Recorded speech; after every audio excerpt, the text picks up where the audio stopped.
Maya Biosphere Reserve is a 26,000 square kilometer nature reserve located in Guatemala. Created in 1990 from an agreement between Guatemala, Mexico, and Belize, the main goal being to prevent the degradation of the natural landscape due to human use. This park is split into multiple zones, with 9 being completely off-limits to human intervention.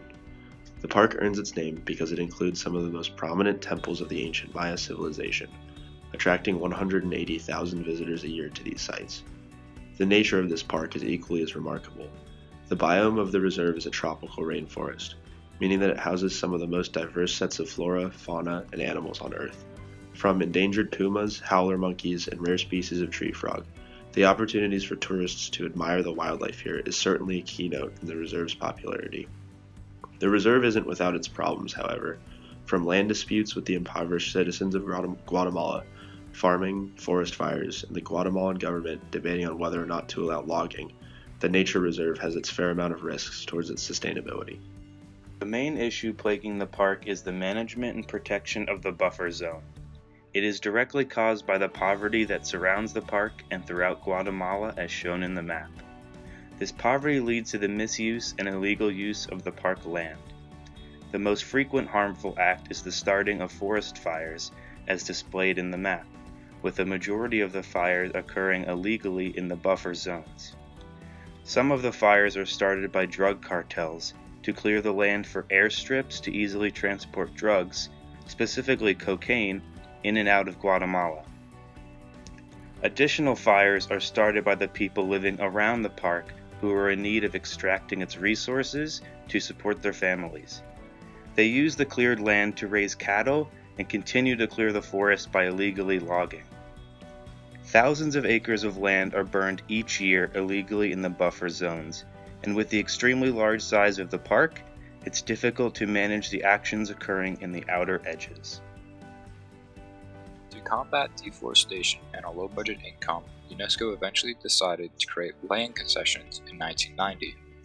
The reason to create these concessions were to help produce revenue to continue protecting the park and helping the local communities within the reserve. Under these concessions, communities could lease land from UNESCO to legally log if the land was used sustainably. For example, to fulfill this agreement, the concession holder could invest in ecological projects such as tour guides taking tourists to archaeological sites or invest in the reserve's infrastructure. In total, the park has issued a total of 14 concessions and home to an estimated 180,000 people. The park has 2 different zones: the core, where land is only used for ecotourism, and to the multiple use areas where logging is legal and home to these communities. In the multiple zones area where logging is legal, the concession to log is given to that community by UNESCO as long as the community continues their agreement to use the land sustainably and pays for their annual lease payment. Although the Guatemalan community that resides in the reserve is generally poor, they have many opportunities of work that benefit themselves and the reserve. The Guatemalan government has granted the local communities the right to practice sustainable forestry in designated areas.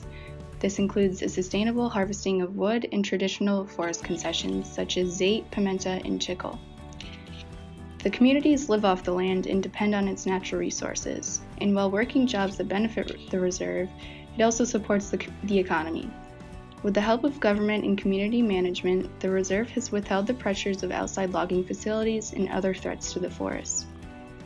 Concessions have boasted near 1% deforestation rate, which is 20 times smaller than the rate in the buffer zones. The Maya Biosphere Reserve is a prime example of a natural parkscape that works with the community to create a sustainable environment. It might face a lot of threats from outside affiliations, but the concessions implemented by the government and alliances help combat unwanted changes to the reserve. These concessions are the best solutions to maintain the parkscape and has been successful since 1990 when it was created. The Maya Biosphere Reserve stretches over 26,000 square kilometers and promotes a good balance between nature and human activity.